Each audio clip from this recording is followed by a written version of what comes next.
Hello मित्रों, कैसे हैं आप सब। आप सबों को वेद प्रकाश भारतीय का सादर अभिनंदन।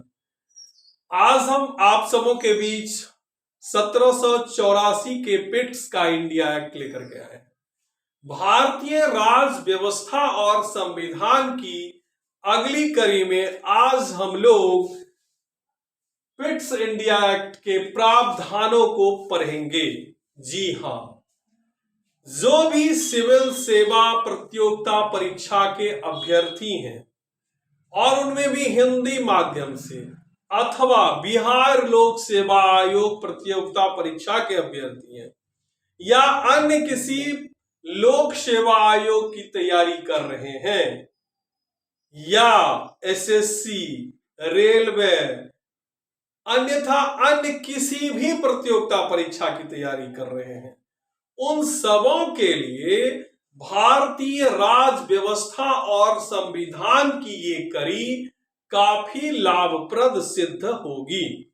जैसा कि हमने आपको अपने पिछले एपिसोड में भी बतलाया था कि आप जब भी मेरा वीडियो देखने के लिए बैठें तो एक कॉपी और एक कलम अवश्य अपने साथ रखें और इस वीडियो को शुरू से अंत तक अवश्य देखें और लिखते जाएं, जिससे कि आपका एक शॉर्ट नोट्स तैयार हो जाएगा और काफी परोक्षोपयोगी सिद्ध होगा।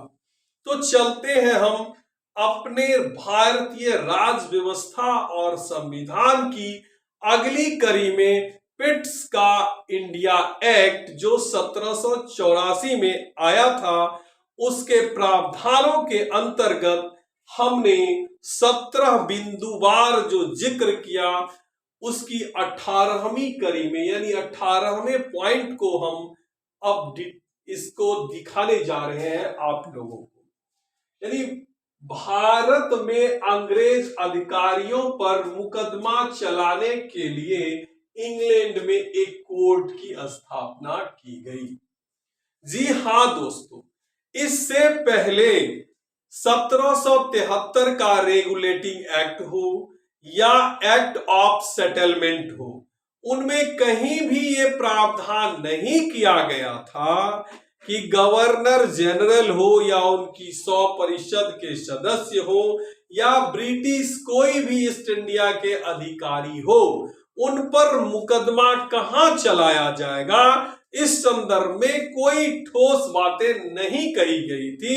लेकिन इन एक्ट के अधीन यानी पिट्स के इंडिया एक्ट के अधीन ये प्रावधान किया गया कि ऐसे जो भी अंग्रेज अधिकारी हैं उन पर जो मुकदमा चलेगा, इसके लिए इंग्लैंड में एक कोर्ट स्थापित की जाएगी। जी हां दोस्तों, हम चलते हैं अगले प्रश्नों की ओर, अगले नंबर को देखते हैं, अगले प्रावधानों को देखते हैं। प्रांतीय शासन को केंद्रीय आदेशों का अनुपालन आवश्यक कर दिया गया तथा केंद्रीय शासन के न अनुपालन पर गवर्नर जनरल को प्रांतीय सरकारों को बर्खास्त करने का अधिकार दिया गया। कहने का तात्पर्य यह हुआ कि प्रांतीय शासक केंद्रीय शासन के अधीन रहेंगे, यानी गवर्नर जनरल 100 परिषद के नियमों का अगर प्रांतीय शासकों ने यानी प्रांतीय गवर्नरों ने पालन नहीं किया तो उनको बर्खास्त किया जा सकता है और बर्खास्तगी का अधिकार गवर्नर जनरल 100 परिषद को दिया गया।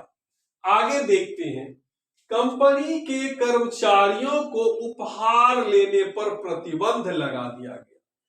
ये अति महत्वपूर्ण बात है। इससे पहले ब्रिटिश ईस्ट इंडिया कंपनियों के कर्मचारियों को उपहार लेने से प्रतिबंधित रॉबर्ट क्लाइव जब गवर्नर थे उन्होंने भी किया था, लेकिन उनके बाद ये परंपरा पुनः चल चुकी थी, जिसको कि पिट्स के इंडिया एक्ट के तहत 1784 में यह प्रावधान किया गया कि ब्रिटिश ईस्ट इंडिया कंपनी का कोई भी कर्मचारी, कोई भी अधिकारी उपहार स्वीकार नहीं करेंगे।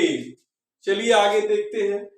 नियंत्रक मंडल को कंपनी के भारत सरकार के नाम, आदेशों एवं निर्देशों को स्वीकृत तथा अस्वीकृत करने का अधिकार प्रदान किया गया। यानी नियंत्रक मंडल, बोर्ड ऑफ कंट्रोल जो थे, उनके पास में सारी शक्तियां सन्निहित कर दी गई। यानी क्या, भारत के नाम, भारत सरकार के नाम, उनके आदेश, उनके आदेशों को, निर्देशों को अगर वो चाहे नियंत्रक मंडल तो वो अस्वीकृत कर सकते हैं। डेफिनेटली इसमें किसी भी तरह का भेद नहीं रखा गया। यानी सर्वे सर्वा बोर्ड ऑफ कंट्रोल को यह अधिकार प्राप्त था कि भारत सरकार के नाम, आदेश, निर्देश को अगर वो चाहे तो बर्खास्त कर सकते हैं, रद्द कर सकते हैं। ये उनके पास में एक विशेषाधिकार सन्निहित किया गया था। आगे देखते हैं। बोर्ड ऑफ प्रोप्राइटर्स, जो स्वत्वधारी मंडल को अब यह अधिकार नहीं रहा कि डायरेक्टरों को जो आदेश नियंत्रण बोर्ड द्वारा स्वीकार कर लिया गया हो उसे वह रद्द या निलंबित अथवा समाप्त कर सके। जी हां दोस्तों, जब ये कंपनी यानी ब्रिटिश ईस्ट इंडिया कंपनी का निर्माण हुआ था 31 दिसंबर 1600 ईस्वी, उससे कि पहले की अगर बात करें तो लॉर्ड मेयर की बात करें, जो बहुत 217 उद्योगपतियों को मिला करके एक कंपनी बनाई थी, एक बैठक की थी जिसके अधीन की कंपनी का निर्माण हुआ था, और उतने बड़े व्यापारियों ने अपने अपने लाभांश दिए थे, और बोर्ड ऑफ प्रोप्राइटर्स ने ही बोर्ड ऑफ डायरेक्टर्स, ये 24 सदस्यीय बोर्ड ऑफ डायरेक्टर्स की नियुक्तियां की थी। तो 1773 में और 1781 के एक्ट में कहीं भी बोर्ड ऑफ प्रोप्राइटर्स के अधिकार के साथ छेड़छाड़ नहीं किया गया था, लेकिन 1784 के पिट्स के इंडिया एक्ट के तहत बोर्ड ऑफ प्रोप्राइटर्स यानी स्वत्वधारी मंडल के अधिकार के साथ भी छेड़छाड़ किया गया। तो ये छेड़छाड़ क्या थे?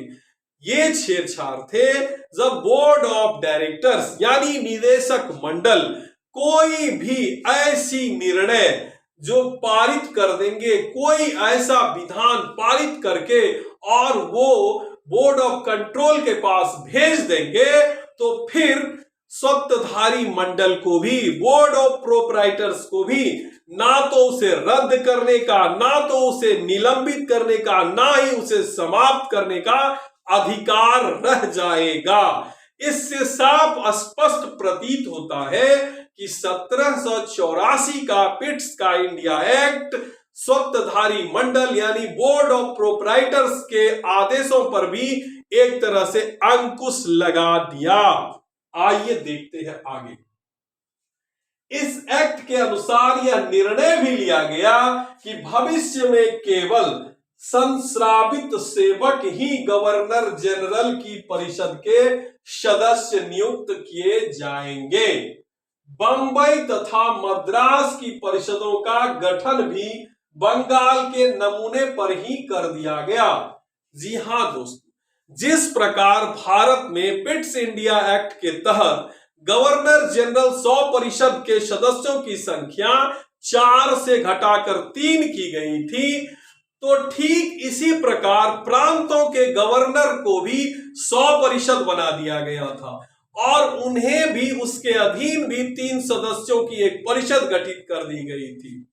तो कहा जाता है कि जिस तरह से गवर्नर जनरल जो कलकत्ता में उनकी संसदीय संस्था बनी थी, बोर्ड बनी थी, ठीक इसी प्रकार बंबई में भी, मद्रास में भी जो प्रेसिडेंसियां थी, वहां के गवर्नर भी इस प्रकार के, वहां के गवर्नरों के लिए भी इसी प्रकार का जो परिषद है उसका गठन कर दिया गया।